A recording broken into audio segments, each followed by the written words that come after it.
친구 따라 강남 간다는 말 들어보셨죠? 그만큼 친구가 우리 삶에 미치는 영향은 엄청납니다. 나쁜 친구 때문에 우울증에 걸리거나 극단적 선택을 하는 사람도 있지만 좋은 친구를 만나 인생이 180도 달라지기도 하거든요. 고령화가 가속화되고 AI가 발전하는 현대사회에서 결국 나이 들수록 어떤 친구를 사귀고 어떻게 관계를 유지하느냐가 인생에 많은 영향을 끼칠 겁니다. 2024년 한국인을 상대로 외로움 조사를 실시한 결과 21%가 외로움을 느낀다고 답했습니다. 당신의 연락처에 저장된 수많은 사람들 중에서 진짜 친구는 몇 명인가요? 그렇다면 긴 인생, 친구를 잘 사귀고 관계를 잘 유지하려면 어떻게 해야 할까요? 오늘은 심리학으로 재미있는 인간관계 이야기를 해보겠습니다. 먼저 가장 근본적인 질문부터 시작해 볼게요. 인간에게 친구가 왜 필요한가? 그냥 혼자 살면 안 되는 걸까요? 심리학에서는 관계가 우리의 정체성을 만든다고 말합니다. 나는 누구인가라는 질문에 대한 답은 사실 나 혼자 만드는 게 아니에요. 부모, 친구, 동료와의 관계 속에서 만들어지는 거죠. 어릴 적 부모가 넌 착해라고 말하면 나는 착한 아이가 되고, 친구들이 넌 재미있어 라고 하면 나는 재미있는 사람이 됩니다. 이걸 심리학에서는 사회적 거울 효과라고 부르는데요. 우리는 타인이라는 거울에 비친 나의 모습을 보면서 자아를 형성합니다. 그래서 어떤 친구를 만나느냐는 단순히 시간을 함께 보내는 문제가 아니라 내가 어떤 사람이 되느냐를 결정하는 문제예요. 좋은 친구는 당신의 장점을 비춰주는 거울이 되어줍니다. 너는 이런 면이 멋있어 라고 말해주면서 당신도 몰랐던 당신의 모습을 발견하게 해주죠. 반대로 나쁜 친구는 왜곡된 거울이 되는데 너는 이것도 못해 라고 말하면서 당신을 점점 작아지게 만듭니다. 그런데 이상한 일이 있습니다. 많은 사람들이 비슷한 관계 문제를 반복해서 겪거든요. 이런 패턴들 혹시 나찍지 않나요? 직장에서도 나를 무시하는 상사를 만나고, 동호회에서도 나를 무시하는 선배를 만납니다. 연애에서도 나한테만 차갑게 구는 사람을 좋아하게 되고, 친구 관계에서도 나한테 의존하는 사람만 곁에 오는 거예요. 혹은 항상 나를 비판하는 친구만 사귀게 되거나, 반대로 내가 항상 누군가를 돌봐주는 관계만 반복되기도 합니다. 처음에는 이번엔 다르겠지라고 생각하지만 몇 달 지나면 또 똑같네 라는 생각이 들죠. 그렇다면 왜 우리는 같은 패턴의 관계를 반복하게 될까요? 심리학은 이 질문에 명확한 답을 내놓습니다. 어린 시절 형성된 애착 패턴이 성인이 되어서도 관계 방식을 결정하기 때문입니다. 심리학자 존 볼비가 발견한 애착 이론에 따르면 우리는 크게 세 가지 애착 유형을 갖게 되는데요. 안정 애착형은 부모가 일관되게 사랑을 주며 자랐습니다. 이들은 성인이 되어서도 사람을 쉽게 믿고 건강한 관계를 맺어요. 불안 애착형은 부모의 사랑이 들쭉날쭉했습니다. 때로는 과하게 관심을 주다가 때로는 차갑게 대했죠.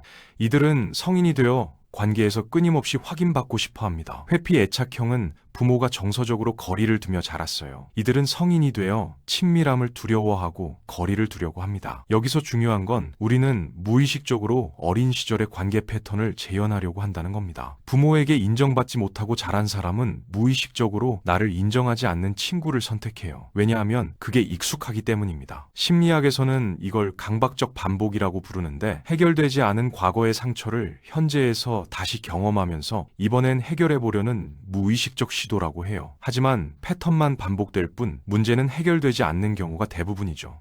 자기 패턴을 발견하는 방법은 간단합니다. 지난 5년간 갈등을 겪었던 친구 3명을 떠올려 보세요. 공통점이 있나요? 모두 나를 비판했나요? 모두 나에게 의존했나요? 그 공통점이 바로 당신의 선택 패턴입니다. 심리학자 칼 융은 이렇게 말했습니다. 무의식을 의식화하지 않으면 무의식이 당신의 삶을 지배하고 당신은 그것을 운명이라 부를 것이다. 패턴을 인식하는 순간 당신은 선택권을 되찾게 됩니다. 그렇다면 이제 중요한 질문으로 넘어가 볼까요? 나이가 들수록 곁에 두어야 할 친구는 어떤 사람일까요? 심리학 연구를 종합해보면 크게 2가지 부류가 있습니다. 첫 번째는 정서적 안전기지가 되어주는 친구입니다. 애착 이론에서 말하는 안전기지란 내가 힘들 때 언제든 돌아갈 수 있는 심리적 안식처를 의미하는데요. 이런 친구는 당신이 성공했을 때 진심으로 기뻐하고 실패했을 때 판단하지 않고 곁에 있어줍니다. 새벽 2시에 전화해도 받아주고 아무 말 없이 옆에 앉아만 있어도 편한 사람이죠. 심리학자 칼 로저스는 이를 무조건적 긍정적 존중이라고 불렀습니다. 조건 없이 당신을 있는 그대로 받아들여주는 사람이에요. 이런 친구가 한 명만 있어도 당신의 심리적 회복 탄력성은 엄청나게 높아집니다. 두 번째는 성장을 자극하는 친구입니다. 심리학에서는 이를 긍정적 도전자라고 부르는데요. 이 친구는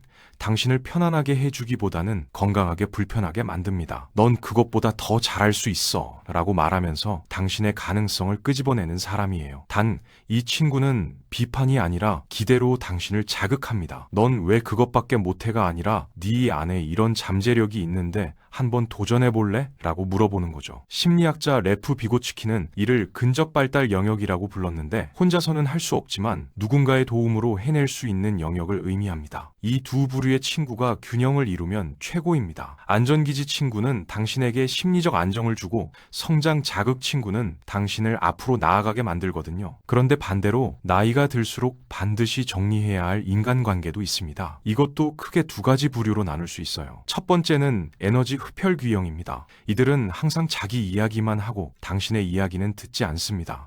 만나고 나면 왠지 모르게 기운이 쭉 빠지는 느낌이 드는 사람이죠. 심리학에서는 이를 정서적 기생관계라고 부르는데요. 이 유형에는 항상 자기가 불쌍하다고 말하면서 도움을 요청하지만 정작 조언을 주면 실행하지 않는 만성 피해자형, 그리고 당신이 힘들 때는 없다가 자기가 필요할 때만 나타나는 일방적 수혜자형, 마지막으로 항상 크고 작은 문제를 일으켜서 주변을 소용돌이에 휘말리게 만드는 드라마 제조기형까지, 이렇게 세 가지 세부 패턴이 있습니다. 두 번째는 독성관계형입니다. 이들은 단순히 에너지를 빼앗는 수준이 아니라 당신의 정신건강을 실제로 해칩니다. 이 유형에는 네가 예민한 거야? 그런 의도 아니었어를 반복하면서 당신의 판단을 지속적으로 의심하게 만들고 당신을 혼란시키는 가스라이팅형, 그리고 당신의 성공을 진심으로 기뻐하지 못하고 미묘하게 깎아내리는 질투형, 마지막으로 당신의 선택을 존중하지 않고 자기 방식대로 하라고 압박하는 통제형까지 모두 포함됩니다. 심리학에서는 이런 관계를 관계적 트라우마라고 부르는데 지속적으로 노출되면 자존감이 무너지고 우울증과 불안장애 위험이 급격히 높아집니다. 그렇다면 이런 관계는 어떻게 정리해야 할까요? 그리고 좋은 관계는 어떻게 유지할까요? 심리학이 제안하는 건강한 방법들이 있습니다. 먼저 자기 인식이 가장 중요합니다. 앞서 말한 자신의 애착 패턴을 이해하는 것부터 시작해야 해요. 지난 5년간 갈등을 겪었던 사람 3명을 떠올려보고 공통점을 찾는 거죠. 그 공통점이 바로 당신이 무의식적으로 선택하는 패턴입니다. 패턴을 인식하는 순간 당신은 선택권을 되찾게 됩니다. 두 번째는 경계 설정 능력입니다. 심리학에서 말하는 경계란 나와 타인 사이의 심리적 선을 의미하는데요. 건강한 경계가 없으면 타인의 감정과 문제가 내 것인 양 느껴지게 됩니다. 네가 나를 비판할 때 나는 힘들어 라고 말하는 것, 지금은 내가 도와줄 여력이 없어 라고 거절하는 것, 이게 바로 경계 설정이에요. 많은 사람들이 경계를 설정하면 관계가 끊어질까봐 두려워합니다. 하지만 심리학 연구는 정반대를 보여주는데요. 명확한 경계가 있는 관계가 오히려 더 오래 지속되고 깊어진다고 해요. 왜냐하면 서로의 한계를 존중하는 관계가 건강하기 때문입니다. 세 번째는 다가갈 용기입니다. 특히 나이가 들수록 먼저 연락하는 게 어색하고 부담스러워지는데요. 내가 연락하면 부담스러워하지 않을까? 바쁠 텐데 괜히 방해하는 건 아닐까? 이런 생각이 들죠. 하지만 심리학 연구에 따르면 사람들은 예상보다 훨씬 더 긍정적으로 반응한다고 합니다. 오래된 친구에게 먼저 연락한 67%가 3개월 내에 정기적으로 만나는 관계로 발전했어요. 주소록을 열고 20년 전 친구를 찾아보세요. 주소록 넘기다가 이름 봤는데 너무 반가워서 연락해봤어. 잘 지내지? 이 한 줄이면 충분합니다. 네 번째는 상호성의 원리를 지키는 겁니다. 심리학자 로버트 치알디니가 말한 상호성이란 관계에서 주고받음이 균형을 이뤄야 한다는 원칙인데요. 항상 내가 주기만 하거나 받기만 하는 관계는 건강하지 않습니다. 때로는 도움을 요청하고 때로는 도움을 주는 균형 잡힌 관계가 오래 지속돼요. 마지막으로 감정의 정직성입니다. 친구가 승진하거나 좋은 일이 생겼을 때 솔직히 부러운 감정이 들 수 있어요. 이걸 숨기면 감정이 왜곡되어 관계를 망치지만 야 진짜 부럽다, 밥 사라고 솔직하게 말하면 오히려 관계가 더 깊어집니다. 심리학에서는 이를 정서적 정직성이라고 부르는데 감정을 숨기지 않고 적절하게 표현하는 능력이 관계의 질을 결정한다고 해요. 자, 그럼 지금까지의 내용을 정리해 볼까요? 앞으로 우리는 어떤 태도로 인간관계를 해야 할까요? 첫째, 관계는 선택입니다. 친구니까 참아야지, 오래 알고 지낸 사이니까 라는 생각에서 벗어나세요. 나를 소진시키는 관계를 유지하는 건 미덕이 아니라 자기 방임입니다. 당신은 당신을 존중하고 성장시켜주는 관계를 선택할 권리가 있어요. 둘째, 관계는 기술입니다. 타고난 사교성이 중요한 게 아니라 경계 설정, 감정 표현, 갈등 해결 같은 기술을 배우는 게 중요합니다. 심리학은 이런 기술들을 명확하게 제시하고 있고 누구나 배울 수 있어요. 셋째, 관계는 투자입니다. 좋은 친구를 유지하려면 시간과 에너지를 투자해야 합니다.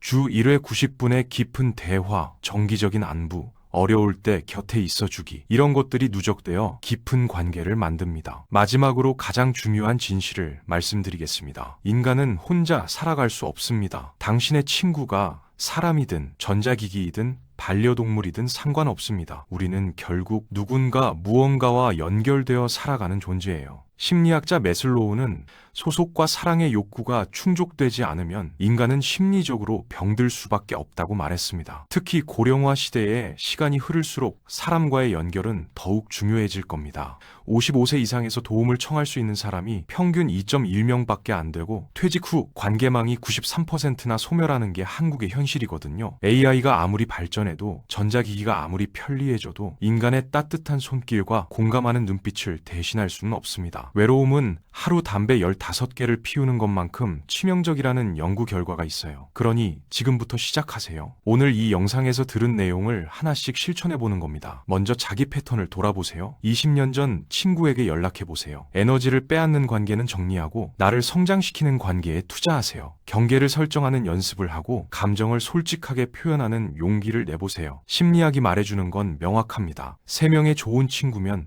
충분하다고요. 당신의 정신 건강과 신체 건강, 그리고 삶의 의미가 거기에 달려 있으니까요. 지금 당장 주소록을 열어보세요. 20년 전 그 친구에게 문자 한 통 보내는 것, 그게 당신의 다음 20년을 바꿀 수 있습니다. 인간관계는 운이 아니라 선택이고 선택은 지금 이 순간부터 시작됩니다.